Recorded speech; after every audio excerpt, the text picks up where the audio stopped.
Hola amigos, sean bienvenidos al nuevo proyecto de Vive tu vida con interioridad.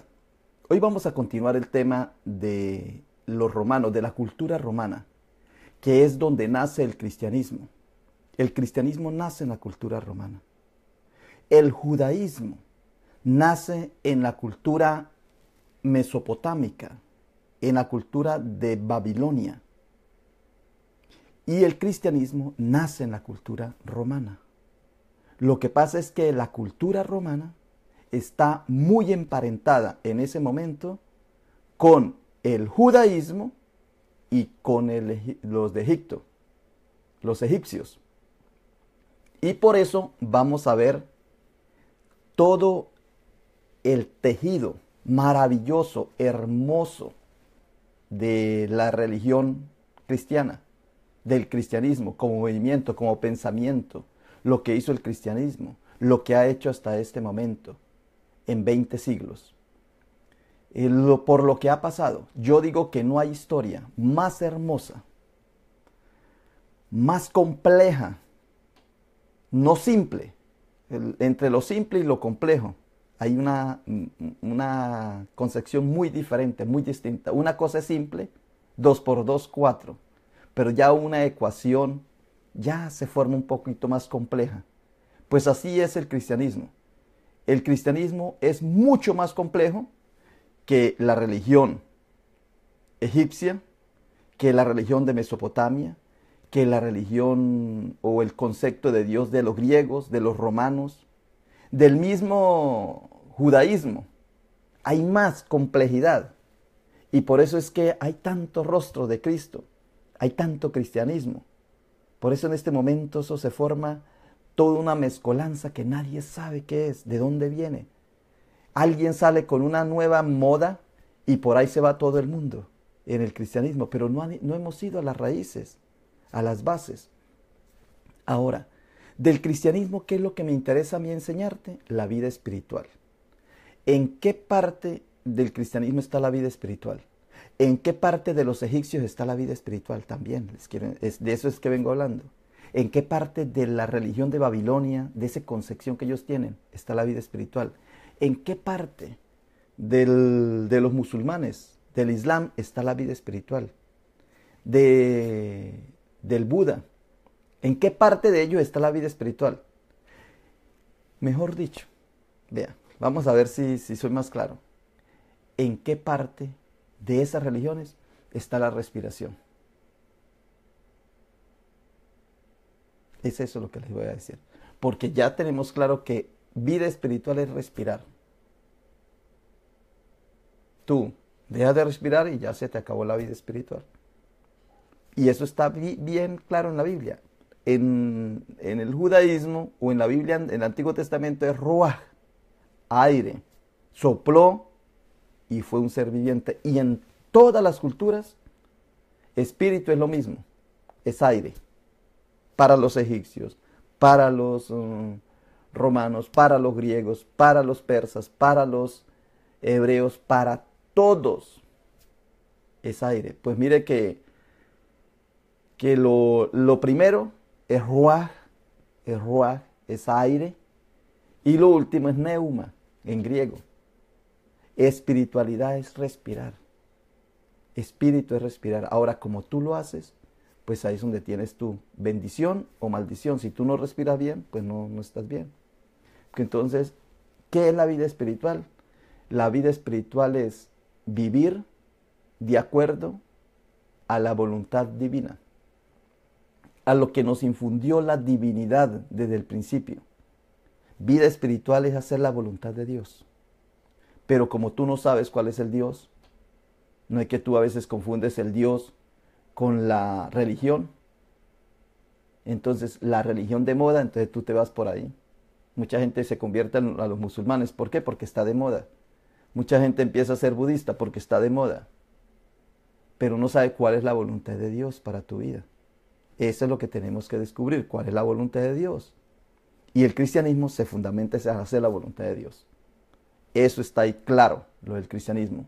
Ahora, ¿quién propuso eso de hacer la voluntad de Dios? La propusieron los romanos. Pero es que debajo de los romanos hay toda una espiritualidad, todo un... Ese es lo que yo les quiero sacar y les quiero sacar adelante. Pero los quiero llevar de una vez al final, porque si no me dice para dónde va. Yo para lo que voy es para que tú vivas una vida espiritual clara, transparente, pura, diáfana. Porque es lo que te da vida. La vida espiritual es lo que te da vida. Vida espiritual es vida. Mire, les voy a decir solamente un puntico como para que entendamos. En los lenguajes antiguos, como egipcio, Babilonia, todos esos, cuando empezó a hablar el ser humano, la palabra pan es lo mismo que la palabra vida. Y ya después pues se fue perdiendo. Pero pan era vida. Cuando en el Padre Nuestro se dice, danos, Señor, el pan de cada día, es danos, Señor, la vida de cada día. Es la misma palabra, pan y vida. ¿Sí? Por eso Jesús dice, yo soy el pan de vida. Pero es que a Jesús hay que saberlo interpretar porque tenemos que ir al fondo. ¿Y por qué están esas palabras ahí? Porque eso es lo que quiere decir, el pan de vida. ¿Sí? Vida y pan. Luego, lo más importante en este mundo es la vida. Es el planeta de la vida. Aquí es donde está la vida. Y tú, mientras estés aquí, para vivir es que has nacido. ¿Y cómo debes vivir a plenitud? Vivir en el Espíritu. La vida espiritual, pero no es magia, no es misterio, no es animosidad, no es cuestión de eso, es simplemente saber llevar la vida. En este momento una persona que esté en el hospital infartada porque le dio un infarto, y entonces el médico empieza a decir, y de para tanto le quita la harina, le quita el azúcar, le quita la sal y le quita la grasa. Le dice, vea, vamos a bajar esto. ¿Qué quiere decir eso? Pues que si esa persona si hubiera comido sanamente, hubiese dormido bien, hubiese tomado agua, hubiese respirado de la manera adecuada y hubiese hecho ejercicio, ¿qué? ¿Estaría ya en el hospital de infarto? Entonces, espiritual es cuidar la vida. Es que es clarito. Yo no sé, nos confundimos un poco porque le ponemos religiosidad. Entonces, después que tú tienes el infarto, llama a Raimundo y todo el mundo para que le recen, le oren, para que le hagan todo magia, para que usted pueda salir de ahí. Y claro, sales. ¿Sales a qué? A seguir consumiendo harina, a seguir consumiendo grasa, a seguir consumiendo azúcar y seguir consumiendo sal. Y a seguir trasnochando porque las preocupaciones de la vida son muy grandes. Los nietos, los hijos, los sobrinos, el suegro de la suegra. Y entonces todo el mundo se enreda con todos. ¿Y tu vida qué? Esa es la vida espiritual. Hoy yo lo que le vengo diciendo es para que despertemos. Al final lo que quiero llevarlos a tener una buena vida espiritual. Al final de todo, la vida espiritual son 3 cosas. La vida espiritual, cuando tú ya maduras en la vida espiritual, tú tienes buenas relaciones con los demás. O sea, no tienes conflicto, no andas enredado por ahí en cosas, metiéndote en donde no te importa, no te interesa. Esa es la vida espiritual, buenas relaciones. Y el fundamento del cristianismo es el amor. ¿Qué vamos a hacer? Ahí está, somos cristianos, es para eso. Por eso el cristianismo se propagó rápido. Porque era muy fácil, había guerras, había conflictos, había malas relaciones, todo el mundo quería llevarse por delante a los otros. Y se propone la idea, no, es el amor. Amor, buenas relaciones con los demás. Y se completa todo, amar a Dios y al prójimo como a sí mismo. ¿Qué más queremos? Amor a la naturaleza, amor a Dios, amor a sí mismo, amor a los demás. ¿Qué más? ¿Y qué es amor? Amor, no, mor mortis, no muerte, donde no hay muerte. Fácil. La otra es buena salud. Para ser espiritual tiene que haber buena salud. Donde hay espiritualidad hay buena salud.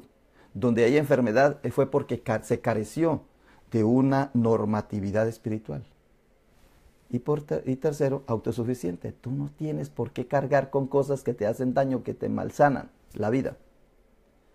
Bueno, ese es el final. Allá es donde tengo que llegar. Pero ¿cómo llegar? ¿Cómo llegué yo a esa conclusión? De que lo que más importante es la vida espiritual. ¿Cómo llegué yo?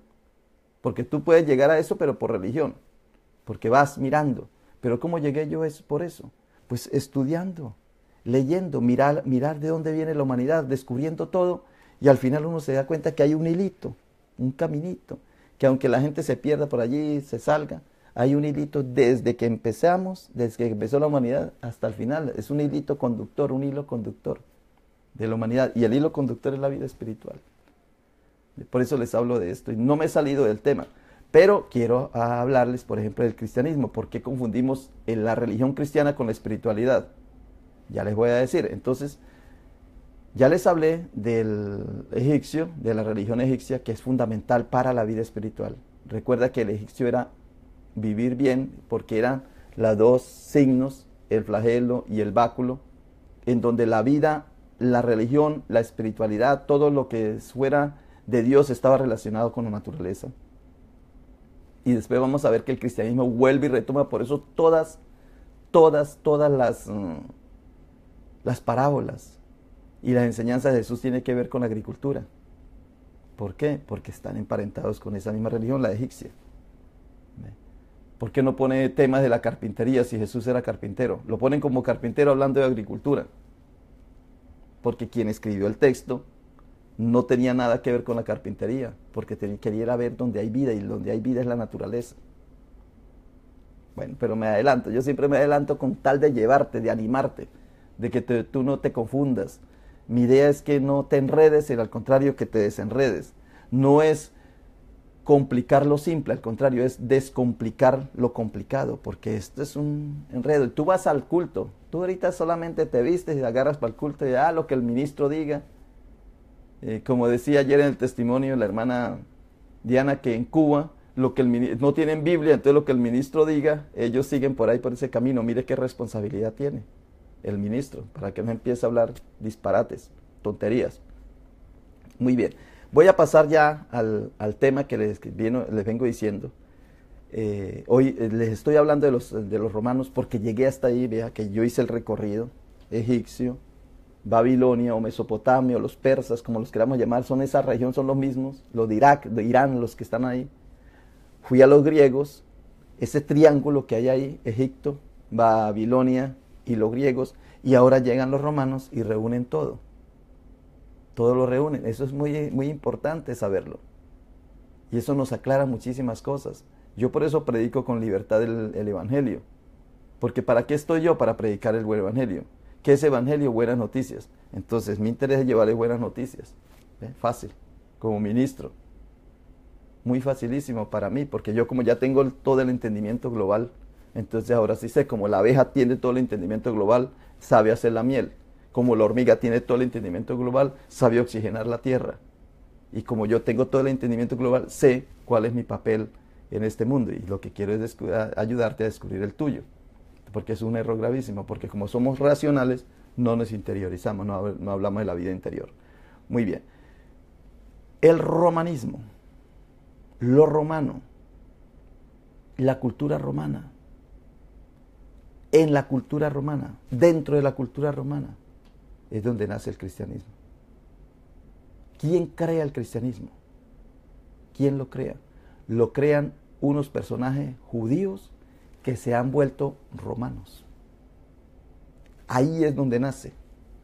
Cuando estaban los judíos en esa revolución, que eran los más belicosos, los que no querían someterse al imperio, pero unos sí se van sometiendo porque los van matando. El emperador, cuando llegan ellos, el que se enfrenta con ellos, lo arrasan.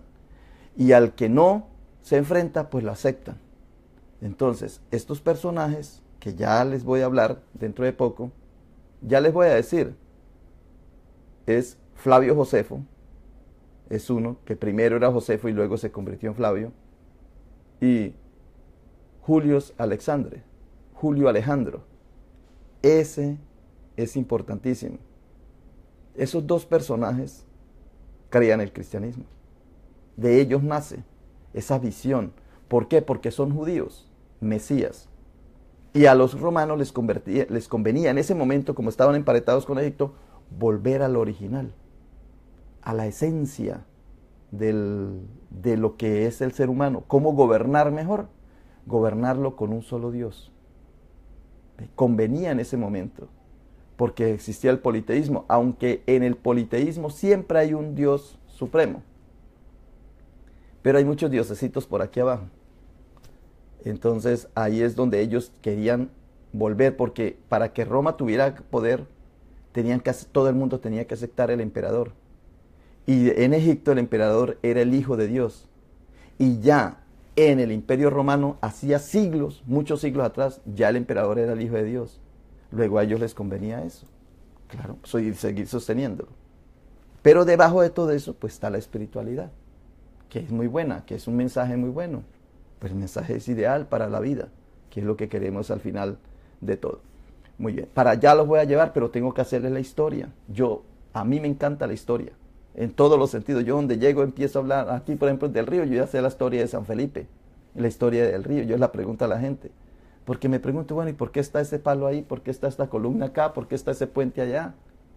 Un puente elevado, donde no hay río. ¿Y qué pasó? Hay un puente. ¿Y qué pasó? Ah, porque antiguamente sí había un río, pero el río se secó, entonces ahora quedó el puente. ¿Ve? Entonces uno cree que es que hacían puentes donde no habían ríos, y así. O sea, hay muchas cosas. Y algo bien bonito en lo de la historia es que hay historia que se escribe después de los hechos. Y hay historia que es a partir del texto, se crean unos hechos y ahí se encuentra la historia. El cristianismo, por ejemplo, primero se escribió el texto, luego los hechos se sucedieron después del texto, y ya la historia de la iglesia es ahí. La historia de la iglesia es a partir del texto. Eso es claro. Para unos momentos así, en unas partes así, en otras no. Por ejemplo, en Egipto primero fueron los hechos. Por eso están las pirámides y están todas las construcciones. En Mesopotamia, en Grecia, en Roma primero sucedieron los hechos. Pero entre los judíos no fue así. Primero fue el escrito, y luego los hechos, y de ahí se entiende la historia. Los cristianos lo mismo, primero el texto, luego los hechos, con ese texto se crearon unos hechos, se tuvo una vivencia, y de ahí se encuentra la historia. Y entre los musulmanes lo mismo. El Islam, primero se escribió el texto, luego empezaron a vivir los musulmanes, y ahora se encuentra la historia a partir de los musulmanes. Por eso es que cuando se habla de historia de la iglesia, un historiador serio no va a Jerusalén, no va a la Biblia, porque la Biblia no es historia, la Biblia es doctrina. La historia empieza despuesito, después que se escribe el texto y hay unos hechos. Entonces cuando se está viviendo los hechos, así es como se escribe la historia. Por eso cuando uno ve a un historiador, uno ve que él está trancado ahí. Cuando uno ve a un filólogo, el filólogo es el que estudia el texto, palabrita por palabrita, pues él estudia el texto. Él que va a saber si fue verdad o no. ¿Ve? Pero nosotros, en el caso mío, ya como uno tiene la globalidad, pues uno entiende que hay cosas que se escriben, la historia se escribe a partir de los hechos, pero esos hechos o sucedieron o no sucedieron, porque simplemente se crearon de forma literaria. Bueno, no sé si me enredé, pero voy a ir a los romanos, Muy bien, estamos hablando de los romanos. De los romanos, la astronomía, la astrología, la religión, la Biblia, la ciencia y la fe, lo mismo, y debajo la espiritualidad. Entonces, los que vieron ayer, lo que yo les estaba enseñando, es mirar el mapa. Mirar el mapa. En el año 133 a.C., Roma era esto. Mire, era esto, lo que estamos aquí en naranja, color naranja. Creo que se dice así, color anaranjado. Y 117 años después de Cristo, ya Roma ya es todo lo anaranjado y todo esto, más lo verde. Mire, se ha extendido. Y en el año 117 es donde llegan aquí, a Jerusalén, o mejor dicho, ya están apoderados de toda esta región. ¿Sí ve? Entonces, ¿qué quiere decir esto? Que hay una gran influencia ya del romanismo en la cultura judía.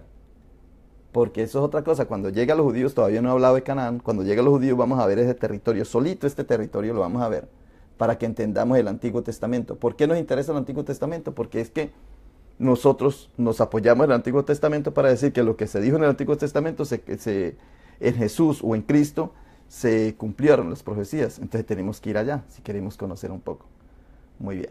Pero ya cuando hablamos del cristianismo solamente tenemos que ir a Roma, aquí, porque Roma desde acá se emparenta con Egipto y influyen aquí en el judaísmo. Muy bien. Pues de eso, esta es la idea que les quiero decir en el día de hoy. Mañana continúo, mañana, porque me encanta este tema, porque sé hablar de este tema, porque lo conozco muy bien, porque me apasiona, porque sé, porque lo estudié, porque yo vi toda la historia de la iglesia, la estudié, la reestudié y sé de eso. Una historia libre. No voy a ponerme la historia que es la historia contada por Napoleón. Imagínense, Napoleón contando su propia historia.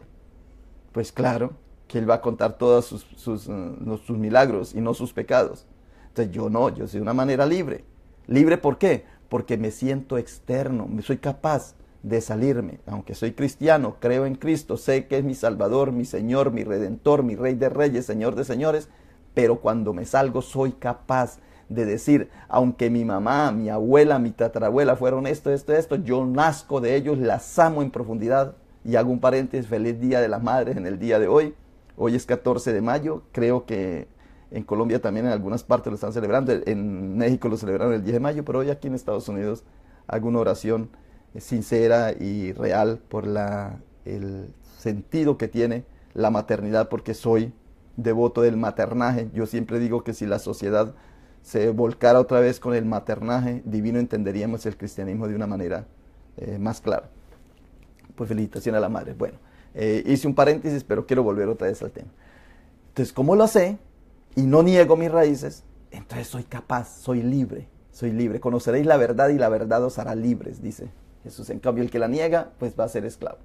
Muy bien, entonces les hablaba que en todo lo que hizo Roma, en todo su peregrinaje, lo que hizo fue recibir los dioses, adoptar los dioses griegos, porque ellos están creando una política muy parecida a la de Grecia. Roma primero era reinado, era monarquía, pero después, al conocer a Grecia y al aceptar a los griegos que son viven frente a frente uno de otros, ahí cerquita, entonces ellos empezaron a adoptar, como empezaron a tomar el poder, se dieron cuenta que era mejor, en vez de ser monarquía, era mejor ser república. Y adoptaron los dioses. Pero después dijeron, no, en vez de ser república, vamos a ser imperio. Y por eso es que con el imperio es que imitan ya lo egipcio. Ya con el imperio es que imitan a Egipto y nace el cristianismo. El cristianismo no nace como república, aunque hay una base de república. Por eso es un tejemaneje, vean. El pueblo romano es monarquía, o sea que hay reyes en el pueblo romano. En el pueblo romano hay república, o sea que hay senado, hay democracia. Y en el pueblo romano hay imperio. ¿Cómo se teje esas tres cosas si son totalmente ajenas? Es como el agua y el aceite. ¿Cómo los tejieron ellos? Por su grandiosidad, porque se salieron, porque fueron capaces de ver en el otro ser humano un ser vivo. ¿Ve? Porque ellos tuvieron la grandiosidad de un imperio. Entonces fueron capaces. Por eso los dioses se adaptan. No quiero hablar más de esto porque esto sería otro tema. Pero aquí entre estos dioses es donde uno encuentra mucha personalidad cristiana. Por ejemplo, el cristianismo es más parecido a Dionisio, a Baco, es más parecido a Dionisio. Sin embargo, cuando llega el renacimiento, es más parecido aquí, a Apolo. La belleza, el racionamiento, el raciocinio, es más de Apolo. ¿Ve? Y el siglo XX es más de las emociones, es más para las emociones. Entonces es más de Afrodita, Venus, el amor y la belleza, ya unen más. Pero ese es otro tema, que otro día les puedo hablar cómo en nuestra vida normal esos dioses existen. Por eso el enneagrama es muy importante, porque ahí está manifestado nuestra personalidad y nuestro carácter. Pues sucede que estos dioses que tenemos aquí es lo mismo de los emperadores. Y esta dinastía que llamamos la dinastía Flavia, de los Flavios, ahí es donde se empieza a gestar el cristianismo. La de los Flavios. Y aquí los vemos. Eso los explico otro día, más adelantico. Pero solamente quiero que tengan en cuenta estos tres emperadores. El emperador del año 9 al 79, del año 39 al 81 y del año 61 al 96. O sea, 81-96, 79-81 y 69-79. Aquí me equivoqué ahorita. 69-79, 79-81, 81-79. Estos tres emperadores son importantísimos en la creación del cristianismo.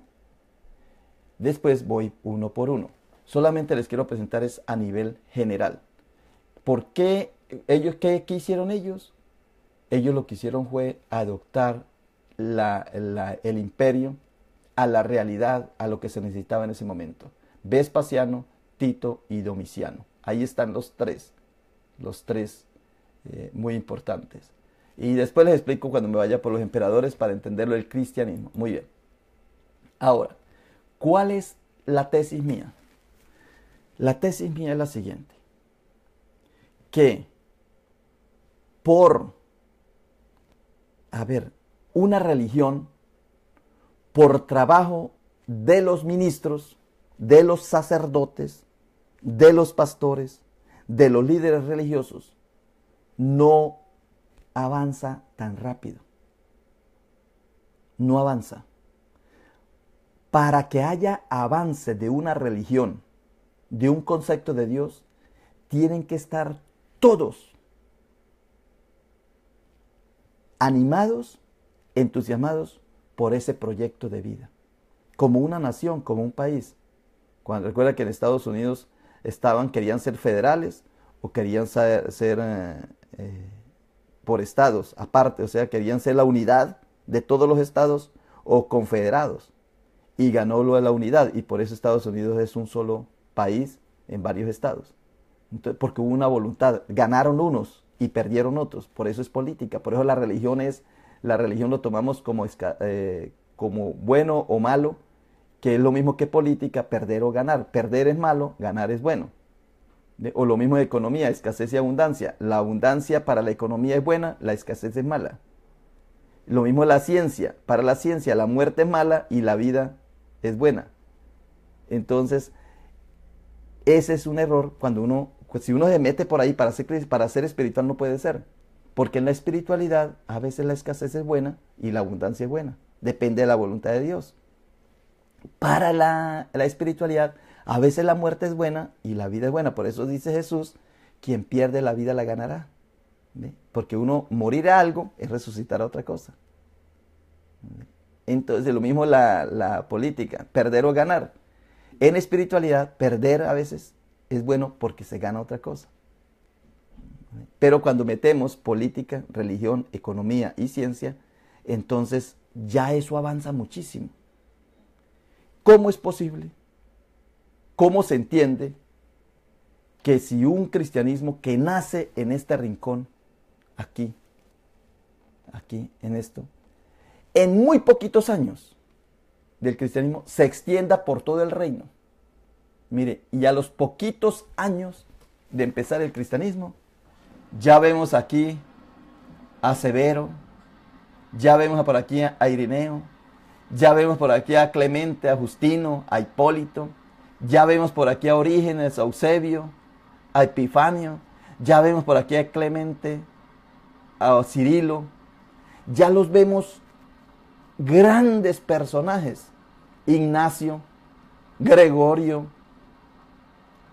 todos estos grandes personajes, ya los vemos en acción, Juan Damasceno, todos estos personajes en conflicto. Porque ellos quieren un cristianismo de esta manera, estos lo quieren de otra y estos lo quieren de otra. Todos en conflicto, pero ya todos cristianos. ¿Cómo es posible que si un cristianismo nace, que el líder muere, que los apóstoles salen a evangelizar, a luchar, ellos, que así nos cuentan la historia, cómo es posible que al poquito tiempo, cristianamente, Roma sea todo esto cristiano y ya en Constantinopla tengan otro cristianismo En Antioquía, esta sí que me gustaría a mí, que la conociéramos un poco, porque en Antioquía, este azulito de acá, ese azulito, ese azulito, Antioquía fue una de las grandes potencias, aquí en mire, una de las grandes potencias del cristianismo. En Antioquía fue donde los pusieron cristianos, imagínense. Los llamaron por primera vez cristianos. Jerusalén, Alejandría, los armenios que están por acá, miren los armenios aquí. ¿Cómo es posible que aunque haya diferente cultura, haya un solo cristianismo? ¿Cómo arrancó para acá el cristianismo? Todo esto siendo cristiano. Si no fue por la ayuda de un imperio, si no fue porque la religión fue decretada por imperio. Y ahí es donde nace la religión cristiana. Pero nosotros decimos que fue por Constantino, siglo IV. No, desde el nacimiento el cristianismo ya fue por decreto. Se escribe en el libro y se decreta. Lo que pasa es que ya Constantino viene a resolverse uno de los conflictos internos del cristianismo. Que el uno cree en una cosa y el otro cree en otra. Pero como cristianismo, el cristianismo nace dentro del imperio, para propagar una religión para el imperio, porque ya no quieren, ya no les conviene la república, le conviene el imperio. ¿Y cómo será el mejor imitador? ¿Cuál será la mejor imitación de imperio? Pues Egipto. Como Egipto tiene un solo emperador y les va muy bien porque tienen al Hijo de Dios, que es el que manda, pues ellos, los romanos, que ya lo habían tenido desde antes de crear el cristianismo, ya Hijo de Dios, que el primer emperador, cuando estamos hablando del emperador, yo le explico. Aquí lo único que yo quiero decir es cuál fue el fenómeno. ¿Por qué creció tanto el cristianismo? Porque había un imperio detrás del cristianismo. Bueno, ya voy a adelantar para poder entender esto, porque les voy a decir, lo he preparado de esta manera para darme a explicar. Al poquito tiempo de haberse ya Roma estabilizado como imperio, empiezan a llegar del norte lo que llaman los bárbaros.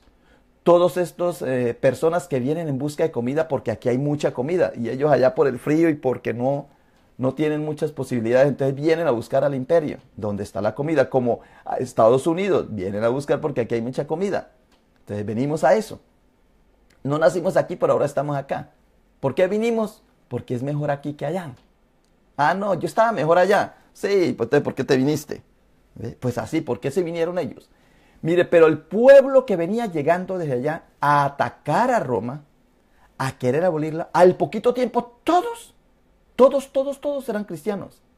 Mire, el cristiano Sacro Imperio Romano Germano, el reino de Francia cristiano, el reino de Inglaterra cristiano, el reino de Polonia cristiano, el reino aquí de los cristianos, reino de cristianos ve aquí en Jerusalén, el reino de los cristianos en Italia, ya en los estados pontificios. Esto es maravilloso cuando lleguemos acá.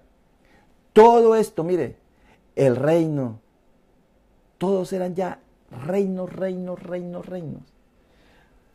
Mire, venía el ataque de aquí arriba para los romanos, atacando el imperio, como a Estados Unidos ahorita lo atacan por un lado y lo atacan por otro. Entonces ellos venían convirtiéndose al cristianismo, porque ellos no creían, no tenían dioses, o eran animistas. Eran personas que creían en Dios, pero un Dios alma, un Dios espíritu. Entonces no tenían monumentos, no tenían templos, no tenían eso. Entonces por eso ellos van bajando y van adoptando la religión. Pero aquí de abajo vienen haciendo otra religión. Vienen haciendo la religión musulmana. De arriba no hay religión, adoptan la religión. Pero de abajo se va creando una religión siglo VI. Y mire, por eso la tesis mía tiene validez. Y es en lo siguiente. Les voy a explicar. Mire, ¿por qué tiene validez? Porque así como el cristianismo se propagó por todo el imperio rapidito, porque fue por decreto, así los musulmanes, rapidito, el Islam se propagó por todo este imperio. Mire, ya España ya dejó de ser, en esa época, ya dejó de ser cristiana, porque se impuso el imperio. Y por todos estos lados están los musulmanes. Porque desde acá, desde Medina, desde la Meca, crean un libro y en el libro empiezan a crear una historia, ellos rapidito de hechos, y van propagando. ¿Por qué se propagó tan rápido los musulmanes? Y eso ya siglo sexto, eso no lo podemos negar porque ya había escritura. Todo eso ya está escrito. Entonces, los musulmanes se propagan porque hay un decreto gubernamental que se propague esto. ¿Por qué se propagó el cristianismo en Europa? Porque hubo un decreto gubernamental. ¿Quién creó aquí el Islam? Lo creó el gobierno. ¿Quién creó el cristianismo en el Imperio Romano? Lo creó el Imperio Romano. Ahora, para terminar por hoy, les voy a explicar lo siguiente. Te voy a explicar lo siguiente. Mire. Cuando aquí el Imperio Romano, aunque ellos ya están perdiendo, aquí el Imperio Romano ya están perdiendo todo porque se van volviendo pequeños reinos, pero de todas maneras hay un deseo de cristianismo, todos son cristianos, no hay problema. Aunque pelean, problemas, atacan y eso, pero siempre hay un solo Dios. Luego llegan los musulmanes a traer otro Dios. ¿Qué pasa? Que inmediatamente, aquí miren, Europa venía aquí a la China y a la India a comercializar. Pero como ya los de Arabia, los musulmanes, les atrancan el paso en este lugar, mire, en el estrecho del Biosforo, donde está Turquía, mire, aquí. Todo esto eran pasos de los romanos para ir a la India, o de Europa, allá en ese momento de Europa, para ir a la India a comercializar con ellos. Pero ya se va cortando, aquí se corta, mire. Esto se va cortando. Había una ruta por el mar, que es esta, y ya por aquí les cortaron los árabes. Los árabes no como religión, sino los árabes como Islam, como musulmanes. Los cortaron, ya no podían los europeos viajar por aquí. Y por aquí lo agarran los turcos. Ya tampoco pueden viajar porque aquí está Turquía atrancándoles este paso del mar. Entonces, ¿qué dicen los cristianos, el gobierno cristiano, los gobiernos cristianos de Europa? Pues vamos a darle la vuelta al mundo. Vamos a darle la vuelta al mundo. Vamos por aquí porque ya no nos dejan pasar. Entonces se lanza el Cristóbal Colón con su resto de personas y se lanzan a darle la vuelta al mundo y, ¡oh, sorpresa! Encuentran acá unas tierras que ellos creen que es la India al principio, luego se ponen a sacar cuenta y dicen, no, eso fue muy rápido llegar, posiblemente es otro. Así es que como nosotros ahora somos los dueños de esto, entonces vamos a invadirlos. Invadieron ese sector, se vinieron como plagas, como hormigas a este lugar, se emparentaron. ¿Y por qué? La pregunta que yo te hago, ¿por qué toda América es cristiana? ¿Qué tal que hubiesen sido los musulmanes? Estos musulmanes que ya estaban aquí, lo que pasa es que en el momento en que conquistan América, los musulmanes han salido. En ese siglo, 1492, 98 por ahí, salen, 1492, salen los árabes, los musulmanes, el Islam sale de España y precisamente España le da la vuelta al mundo y conquista y descubre América. Luego ya estos son cristianos. ¿Por qué el cristianismo, toda esta región, América, Suramérica, Centroamérica y Norteamérica es cristiana? ¿Por qué? ¿Porque los evangelizadores vinieron y evangelizaron? No. Recuerden que fue por decreto imperial de acá. Es un convenio. Y todos estos se hicieron cristianos. ¿Y dónde quedó el imperio inca? ¿Dónde quedó la civilización maya? ¿Dónde quedó el imperio azteca? ¿Dónde quedaron todas estas personas? ¿Dónde quedaron sus conceptos de Dios, religión? Fue abolido. Como fueron abolidos aquí, todos estos cristianos de aquí fueron abolidos por los musulmanes. Como todas estas personas de aquí fueron abolidas por el cristianismo. El cristianismo, como los musulmanes, como cualquier otra religión, avanza es por decreto. Por decreto. Y aquí me quedo en el día de hoy. Por decreto. ¿Por qué aquí en Estados Unidos, en este momento, está en crisis el cristianismo? Porque el gobierno le dio la espalda al cristianismo. Y entonces los pobres pastores tienen que guayar la yuca. Durísimo. Tienen que inventarse una cosa, caer oro de allí, un milagro acá, y entonces crear una moda para poder imponer, para poder que la gente se crea en el cristianismo. Porque el imperio aquí de Estados Unidos le dio la espalda. Ya no creen en el cristianismo. Ya. le volteó la espalda y ahí se perdió todo. Entonces ahora nosotros hemos entrado en una crisis. ¿Cómo se propaga una religión por el mundo? Se propaga cuando entra el ejecutivo, el legislativo y el judicial. Cuando el emperador, el imperio, cuando la persona que está ahí impone. Entonces se crea por decreto. Es que para terminar, ya no tengo tiempo, pero para terminar, yo recuerdo, yo nací en 1962, en 1965 ya llegó el Concilio Vaticano II y el sacerdote de mi pueblo, pues yo en 1970 yo tenía 8 años, se quitó la sotana y la gente decía, se nos acabó la iglesia, se nos acabó la iglesia, porque por decreto se transformó otra cosa. Pero yo ya nací ahí en ese ambiente, para mí no se había acabado la iglesia. Pero yo tenía más o menos 12 años.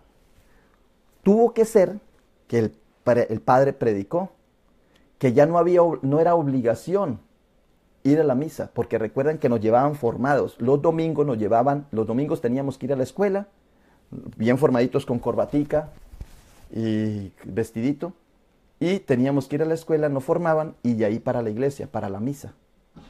Entonces teníamos, cuando ya el padre dijo, no, es voluntario. Mire lo que yo sentí. Yo tenía más o menos entre 10 y 12 años. Ya tengo que sacar más la cuenta, pero ahorita se me viene a la cabeza contar esto. Cuando dice el padre, ya no es obligación, o el alcalde, ellos, ya no hay que ir a la escuela, a que nos formen, nos pongan la corbatica e ir a la misa. Ya no hay que ir, ya es libre.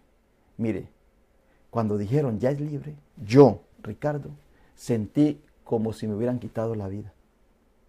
¿Cómo que ya es libre? ¿Y por qué no es obligación? Si lo bonito es que sea obligatorio. ¿Ve? Porque los protestantes, en la época en que nació el protestantismo, era fácil decir eso. Y se los voy a explicar por qué Martín Lutero dice eso de la libertad religiosa. Porque hay una manera de decirlo y era una necesidad en ese momento. Pero en este momento decirle al cristiano, tú eres libre, haz lo que quieras, venga por convicción, no por obligación. Mire, este cristiano, si uno le dice al cristiano hoy día, vaya por convicción, no por obligación, ese cristiano se levanta al mediodía de la borrachera que tuvo el día anterior, del sábado. Claro que el católico lo sabe hacer muy bien porque hay misa por la tarde. Y algunos cristianos por eso ponen el culto por la tarde, 5 de la tarde, pero como nosotros somos malos para cambiar, para adaptarnos a la sociedad, al signo de los tiempos, entonces queremos siempre atancar lo mismo. Hombre, donde se le dice a ese cristiano, ya no hay obligación, ya es convicción, eres tú convencido. De 100 personas, 3 me van al culto. 3 están convencidos. El resto lo hacen es porque es decreto. ¿Por qué pagas los impuestos tú acá? Porque tienes la convicción que gracias a los impuestos es que tú tienes vida acá. ¿Verdad que no? ¿Por qué no te pasa el semáforo, la luz en rojo? Porque tienes una convicción clara de que es mejor pararte. No, porque sabes que está el policía y te va a poner un ticket. Entonces, la espiritualidad es por convicción. La religión es por decreto. El trabajo mío es por convicción, o sea que el trabajo mío es más difícil. Porque todo el mundo sale corriendo cuando yo les hablo de espiritualidad. Como la espiritualidad es respirar bien, comer bien. No. Si a mí me decreta el gobierno que ahora no voy a comer azúcar, no como. Pero por convicción me como toda una tonelada. Ahí fue donde yo descubrí, dije, ajá, el cristianismo se propagó por todo el mundo por decreto. El cristianismo nace por decreto. Más la espiritualidad del cristianismo es algo sano, algo bueno, que vale la pena. Y de eso es que les voy a hablar mañana. Vamos a entrar más en el Imperio Romano. Les voy a probar cómo nace el judaísmo, cómo nace la Biblia del Antiguo Testamento y cómo nace la Biblia del Nuevo Testamento. Y que tú, como no crees en la Biblia, o sea, la tienes pero no la lees, pues no sabes. Pero voy a probarle y voy a decirte cosas maravillosas durante estos días para que despiertes, para que te levantes, para que seas más espiritual. Muy bien, pues ya me voy para el servicio. Por hoy te digo, bye bye, pase este proyecto, pase lo que vale la pena. Creer la verdad, porque te libertará de muchas cosas. Muy bien, bye bye.